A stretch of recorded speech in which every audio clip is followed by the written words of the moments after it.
Hello les amis, j'espère que tout va bien pour vous. Je suis très heureuse comme toujours évidemment de vous retrouver dans un nouvel épisode du podcast. On va parler de l'énergie, en tout cas yin aujourd'hui, explorer un petit peu, voilà, il y a ce principe yin-yang dont je vous parlerai aussi et on va aller voir est-ce qu'on ne serait pas pour tout le monde, mais en tout cas dans la majorité, là en train de tomber dans un excès de yin. On va se poser la question en tout cas. Encore une fois, ici, c'est toujours des propositions, des pistes d'exploration, des réflexions que je vous propose. Donc n'hésitez pas à commenter, à nuancer, à apporter votre pierre à l'édifice. Parce que voilà, moi je vous propose ça et c'est toujours intéressant d'avoir vos retours aussi. Même si je n'ai plus le temps malheureusement de répondre à tous les messages, à tous les commentaires sur toutes les plateformes, mais je vous lis, ça c'est une évidence. Et je vous remercie d'ailleurs infiniment toujours pour tous vos mots doux et vos partages.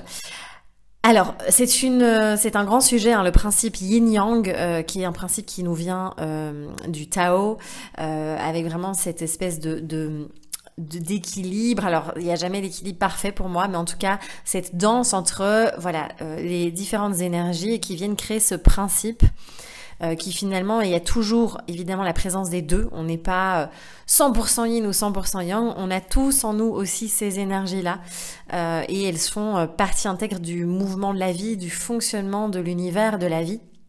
On peut le voir simplement avec le jour, la nuit, l'inspire, l'expire, voilà, tous ces mouvements de vie qui viennent constamment valser entre l'énergie du yin, l'énergie du yang, et c'est voilà complètement permanent, continuel, infini.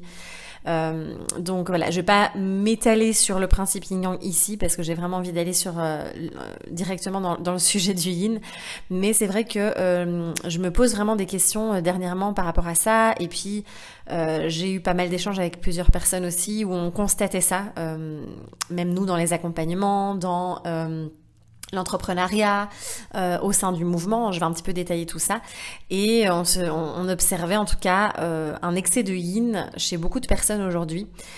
Et c'est vrai que je me pose la question, vraiment, on peut se la poser ensemble, de se dire, mais tiens, est-ce que c'est une grande passion de l'être humain, voilà, de kiffer, aller dans les extrêmes, et doit-on vraiment aller vivre donc est-ce que c'est quelque chose que, voilà,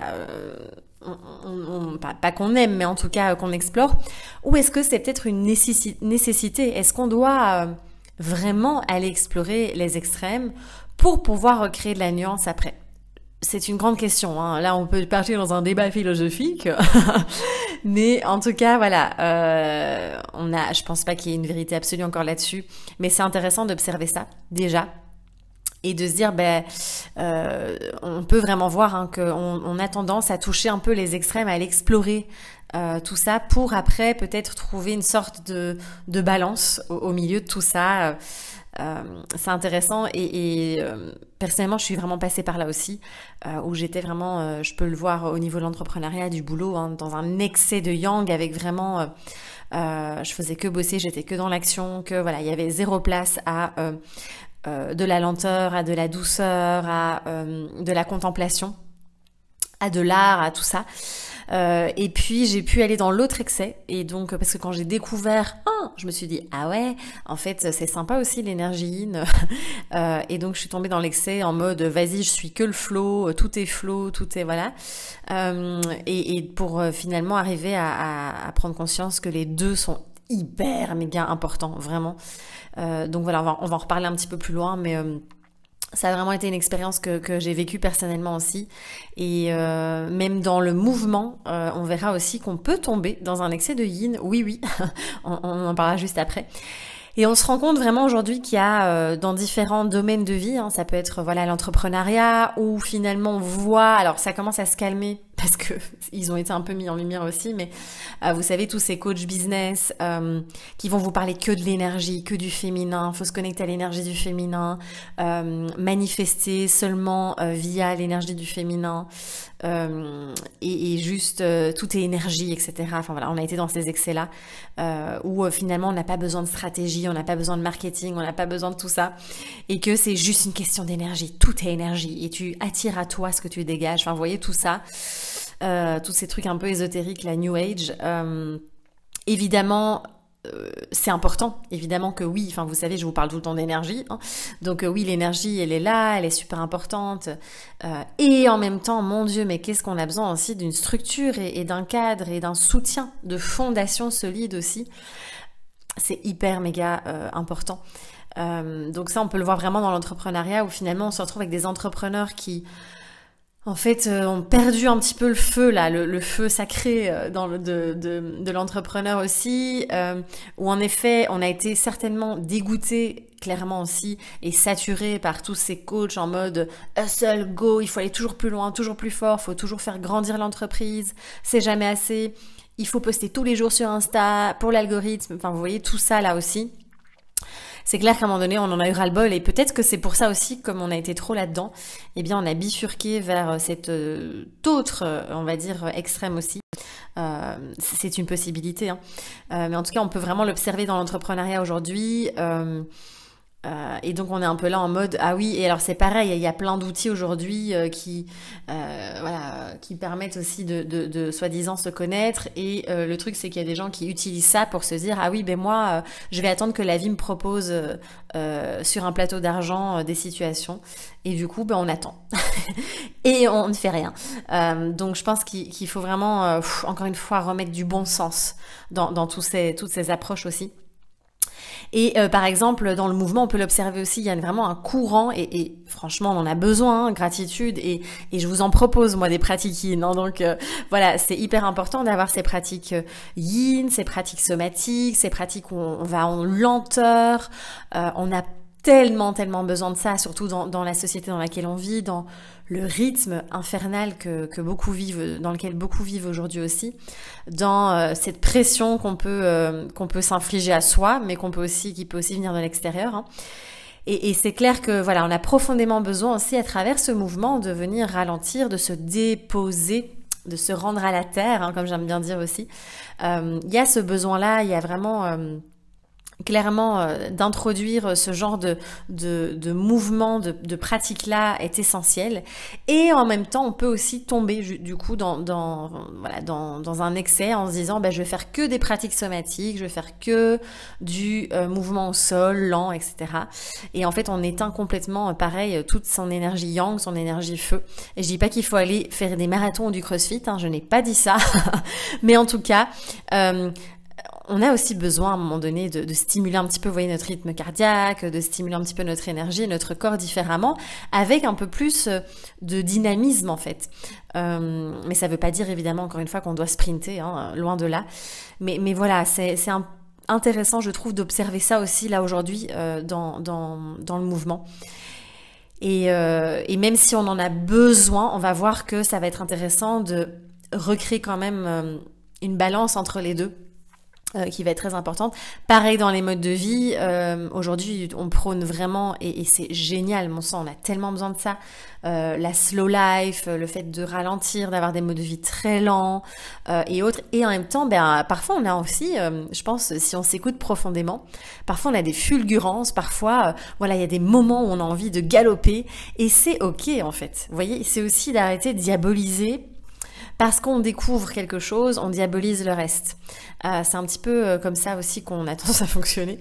Et peut-être là aussi de se dire, ouais, en fait, en effet, d'aller vers un mode de vie beaucoup plus respectueux de notre rythme. Oui, un grand oui.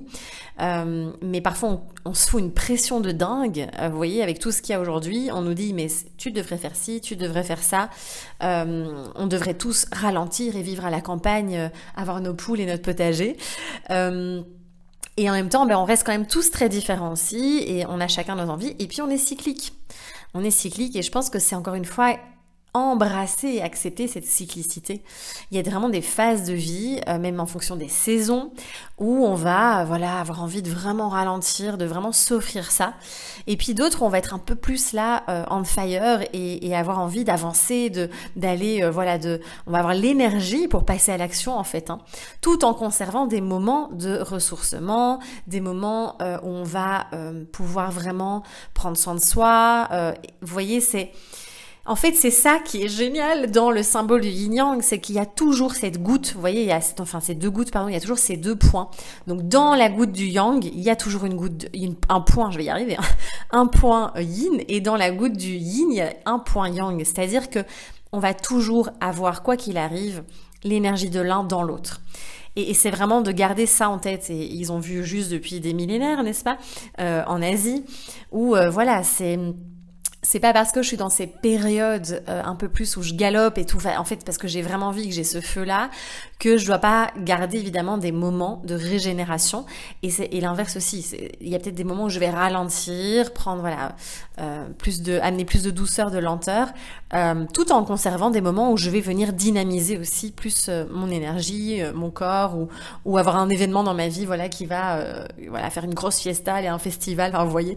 Donc c'est vraiment encore une fois de sortir de cette vision binaire, de séparatrice. Et je pense que les prochaines années qui arrivent là, au niveau énergétique, au niveau planétaire, il se passe quand même pas mal de choses et on risque quand même, hein, clairement, d'arriver dans des grandes extrêmes, je crois, avec des courants, des clans et autres, beaucoup de divisions.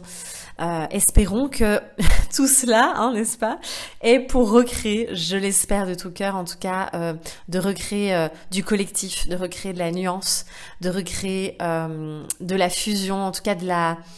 je vois là un grand cercle de personnes qui se donnent la main, quoi, genre une ronde, vous voyez, de recréer ça en fait, une cohésion, voilà. Et surtout tout un mélange de plein de nuances et plein de couleurs, donc... Voilà, bref, on va pas faire, on va pas partir là-dessus.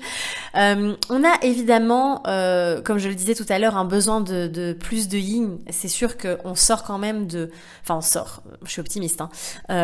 On vient quand même là dans le passé d'une société très patriarcale, de principes voilà très yang, hein, clairement.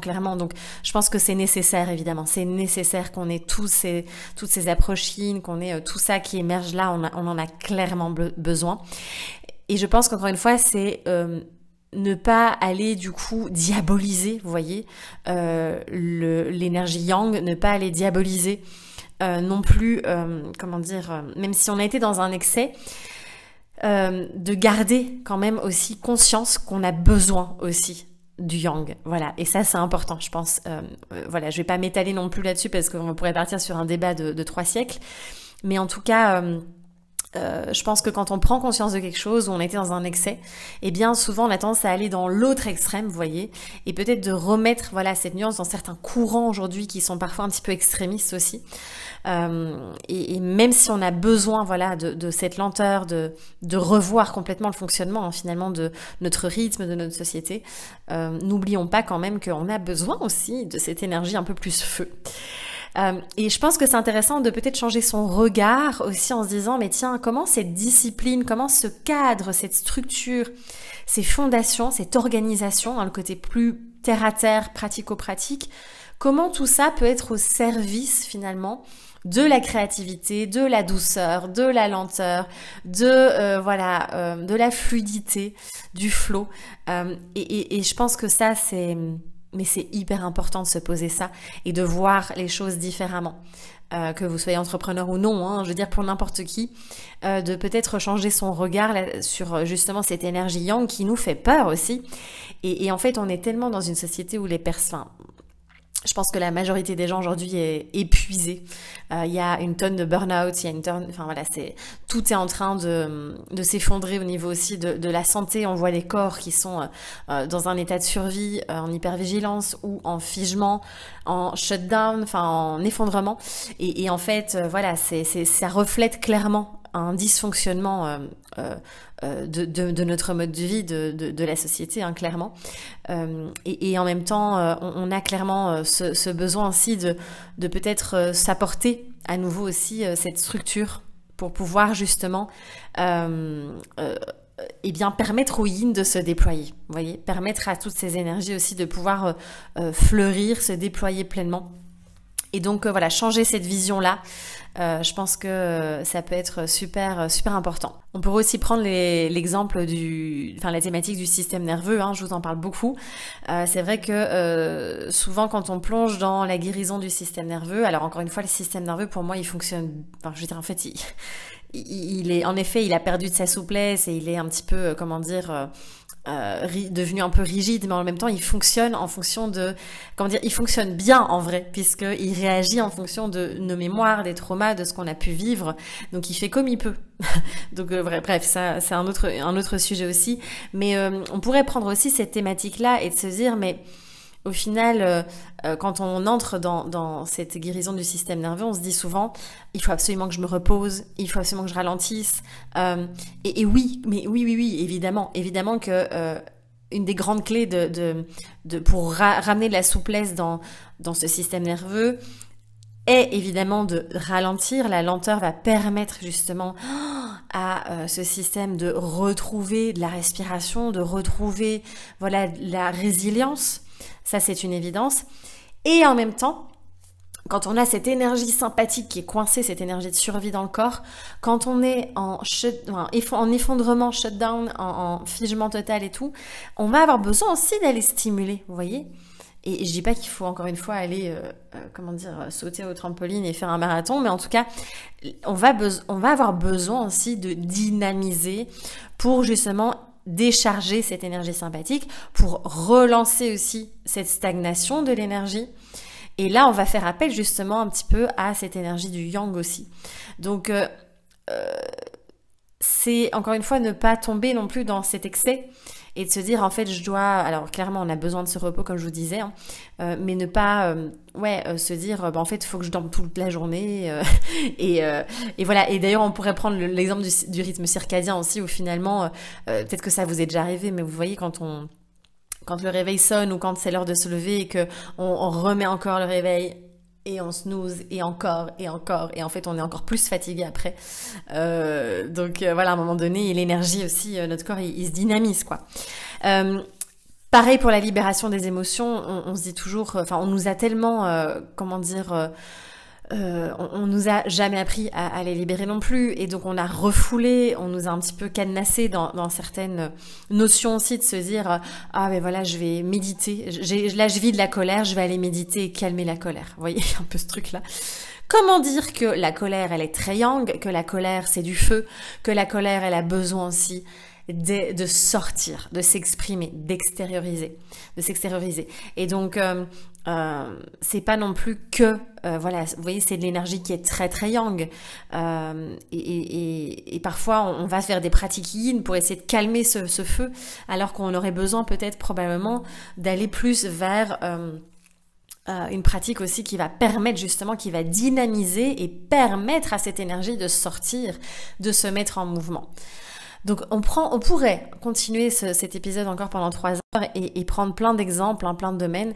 Mais en tout cas, je voulais vraiment faire cet épisode pour ouvrir votre curiosité, notre réflexion, et de nous dire tiens, est-ce qu'en ce moment je serais peut-être pas trop en train de tomber dans un excès en effet d'énergie yin. Parce que ça peut être aussi confortable, parfois c'est une sorte de fuite aussi, et parfois aussi c'est clair, s'il y a la fatigue qui est là, si on vit dans un état de survie, c'est pas toujours facile non plus d'aller chercher, d'aller rallumer cette flamme, et je pense que comme je vous parlais tout à l'heure de ce système nerveux, on a autant besoin, je pense, de repos, de lenteur, de contemplation, d'être, voilà, de pratiques minimalistes, simples, que de jeu, de fun, de plaisir, d'aller juste s'éclater aussi. Voilà, c'est hyper important. Donc voilà un petit peu tout ce que je voulais vous partager dans cet épisode. On pourra encore, comme je vous disais, en parler des heures, mais là il y a l'essentiel, et peut-être de se poser la question, tiens, en ce moment, est-ce que je suis pas en train de tomber justement dans toutes ces pratiques ou dans un excès de cette énergie yin. Et c'est pour ça que moi ça me tient hyper à cœur dans Flow Energy et dans Bloom Dance aussi, dans ces 2 pratiques, d'amener les 4 éléments qui justement, ces 4 éléments nous permettent de pouvoir toucher à ces différentes énergies.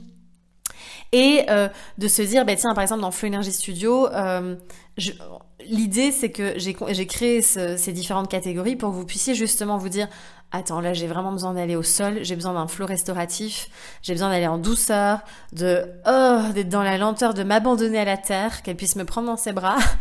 Et puis, en fait, 3 jours après, là, j'ai envie d'y aller, je vais faire un flow boost énergie, genre en mode on fire, et j'y vais. Donc vous voyez, c'est aussi pour ça que ces 4 éléments, parce qu'on me demande parfois aussi, mais à quoi ça sert? Je comprends pas. Comment tu les associes au mouvement?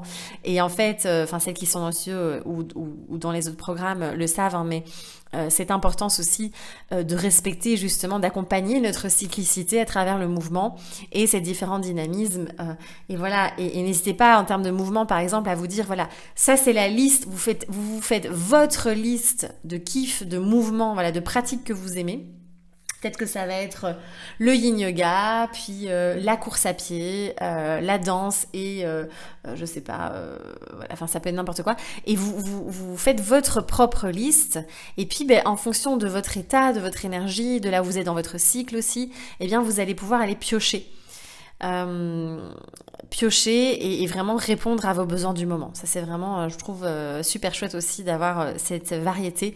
Et puis on s'ennuie pas du coup, ça c'est cool. Voilà pour cet épisode. N'hésitez pas à partager vos ressentis. Peut-être que vous êtes dans un excès de yang aussi, et c'est ok. Et puis parfois, vous savez, c'est pour ça que je dis souvent que l'équilibre parfait n'existe pas pour moi. On va toujours valser entre, tiens, on va aller plus dans le yin, puis on va revenir un peu plus dans le yang. L'idée n'est pas du tout, à travers cet épisode, de se dire, il faut absolument que vous équilibriez l'énergie yin-yang. C'est pas du tout mon intention et mes propos, bien sûr. Mais en tout cas, parce qu'on va toujours être dans un dynamisme où, vous voyez, c'est comme forcément le jour, on va être beaucoup plus actif, on va être plus dans l'énergie du yang, le soleil est là, et puis la nuit, le soleil se couche, la lune est présente, on dort, on se repose, donc ça fait partie de la vie. On peut pas être tout le temps, vous voyez, dans cet équilibre parfait. Mais en tout cas de peut-être être en observation et de se dire, tiens, là je suis peut-être restée, ça fait 3 mois en fait, je suis dans un excès de yin, ou ça fait 4 mois que je suis en fait tout le temps dans le yang, à m'offrir aucun moment de régénération, de repos et de lenteur. C'est plus, c'est cette invitation-là, en tout cas, que j'avais envie de vous proposer. Je vous remercie infiniment pour votre écoute. C'était un plaisir de partager cet épisode avec vous. N'hésitez pas, évidemment, à laisser les petites étoiles sur Spotify, Apple, à partager l'épisode, à laisser un commentaire, pour soutenir aussi tout ce travail-là, pour soutenir l'épisode. En attendant le prochain, prenez bien soin de vous et puis on se dit à très vite. Bye bye!